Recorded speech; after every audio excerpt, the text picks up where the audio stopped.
혹시 나는 정말 구원받았을까? 이런 생각 해보신 적 없으세요? 많은 분들이 마음속으로 한 번쯤은 던져봤을 이 질문. 오늘은 이 주제를 한번 깊이 파고들어 보려고 합니다. 도대체 왜 우리의 확신은 이렇게 쉽게 흔들리는 걸까요? 이거 보니까 저도 딱 고등학생 때 생각이 나네요. 교회를 다닌다고 하니까 어떤 분이 뜬금없이 다가와서 묻는 거예요. 학생, 구원의 확신 있어? 몇 년, 몇 월, 며칠에 구원받았는지 알아? 아니, 그냥 예수님 믿으면 천국 간다고 배웠는데 날짜까지 알아야 한다니. 그때 정말 얼마나 당황했는지 모릅니다. 바로 이 경험이 오늘 우리가 함께 풀어갈 이야기의 시작점이라고 할 수 있겠네요. 자, 그럼 가장 근본적인 질문부터 한번 시작해 보죠. 이 구원의 확신이라는 거, 이게 정말 성경적으로 꼭 필요한 개념일까요? 보세요. 에베소서 3장 12절은 아주 명확하게 이야기합니다. 믿음이 있으면 담대함과 확신이 따라온다는 거예요. 이 둘이 얼마나 긴밀하게 연결되어 있는지를 보여주는 거죠. 우리의 확신은 그냥 그럴 것 같다는 막연한 감정이 아니에요. 절대 변하지 않는 하나님이라는 단단한 반석 위에 서 있기 때문에 가질 수 있는 겁니다. 사실 이 확신 문제는 역사적으로 보면 엄청나게 중요한 신학 논쟁거리였습니다. 여기 보시는 것처럼 16세기 종교개혁자들은 믿음 안에 당연히 확신이 포함된다고 주장했어요. 하지만 로마 카톨릭 교회는 트렌트 공의회에서 이렇게 반박했죠. 아무도 자기가 하나님의 은혜를 받았는지 완벽하게 확신할 순 없다. 완전히 반대죠?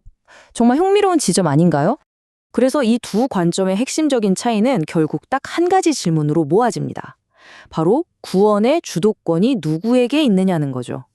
구원이 전적으로 하나님의 변치 않는 결정에 달렸는가? 아니면 거기에 나의 어떤 행위나 공로가 조금이라도 더해져야 하는가?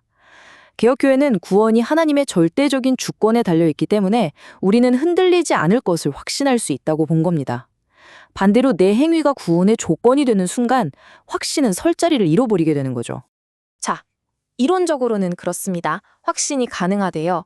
근데 현실은 좀 다르잖아요. 그쵸? 왜 믿는다고 하는 우리조차도 구원의 확신이 계속 흔들리고 어떨 땐 아예 사라진 것처럼 느껴질까요? 이제 그 아주 현실적인 이유들을 좀 들여다보겠습니다. 여러분, 이 질문에 한번 솔직하게 답해 보시겠어요? 정말 만약에 지금 이 순간 내 삶이 끝난다면 나는 천국에 갈 거라고 100% 확신할 수 있나요? 하나님이 나를 절대로 놓지 않으실 거라는 그 믿음이 정말 내 안에 있나요? 이게 그냥 하는 말이 아니고요. 실제로 병상에 계신 분들을 찾아가서 대화를 나눠보면 이런 대답을 정말 많이 듣게 됩니다. 예수님을 믿는다고 분명히 고백하시는데도 천국 가실 거죠? 하고 여쭤보면 글쎄, 그건 죽어봐야 알지라고 말씀하세요. 이 불확실성이 생각보다 많은 신자들 마음속에 깊이 자리 잡고 있다는 뜻입니다. 여기서 정말 중요한 게 있어요. 이렇게 확신이 흔들리는 게 여러 번만 그런 게 아니라는 거예요. 절대 이상한 게 아닙니다. 웨스트민스터 신앙 고백서 같은 중요한 문서에서도요, 진짜 신자의 확신이라도 여러 이유 때문에 흔들리고 줄어들고 심지어 잠시 멈출 수도 있다고 인정하고 있거든요. 그러니까 확신이 좀 없다고 해서 너무 자책하지는 마세요. 신학자 싱클레어 퍼거슨이 그 이유를 한 8가지 정도로 정리를 했는데 이게 정말 공감이 많이 가요. 첫째는 우리가 하나님의 은혜를 너무 쉽게 까먹는다는 거. 맞죠? 그리고 순종했다가 또 넘어졌다가 이랬다 저랬다 하는 우리의 연약한 모습 때문에도 그렇고요. 또 힘든 일이 생기면 하나님이 날 버리셨나? 하고 오해하기도 하죠. 그 외에도 숨겨놓은 죄, 끊임없이 우리를 의심하게 만드는 마귀의 공격, 또 스스로를 너무 몰아붙이는 양심의 가책, 그리고 기도나 말씀 같은 영적인 훈련을 게을리하는 것, 마지막으로 우울증 같은 심리적인 문제도 우리의 확신을 크게 무너뜨릴 수 있다고 합니다. 좋습니다. 그럼 이렇게 흔들리는 확신을 도대체 어떻게 다시 굳건하게 세울 수 있을까요? 이제 그 해결책을 한번 찾아보시죠. 웨스트민스터 신앙고백서를 보면 되게 재밌는 말을 해요. 확신이라는 게 무슨 신비한 체험이나 특별 계시로 짠! 하고 오는 게 아니라는 거죠. 오히려 통상적인 방편, 그러니까 우리가 매일 하는 것들, 그런 신앙의 도구들을 올바르게 사용할 때 얻을 수 있다는 겁니다. 자, 그럼 확신을 회복하는 구체적인 방법 5가지 중에 먼저 4가지부터 빠르게 짚어볼게요. 첫째, 고난을 하나님의 벌이 아니라 나를 성장시키는 훈련 과정으로 다시 바라보는 겁니다. 둘째, 너무나 당연하지만 제일 강력한 거죠. 바로 말씀과 기도라는 이 은혜의 도구를 꾸준히 붙잡는 거예요. 말씀은 하나님의 약속을 계속 기억나게 해주고 기도는 그 약속을 주신 하나님과 나를 이어주니까요. 셋째, 죄에 대해서 그냥 수동적으로 있는 게 아니라 적극적으로 싸우면서 거룩한 삶을 살려고 애쓰는 거고요. 넷째, 주변 사람들을 사랑하는 구체적인 행동을 통해서 아, 내가 정말 생명 안에 있구나 하고 확인하는 겁니다.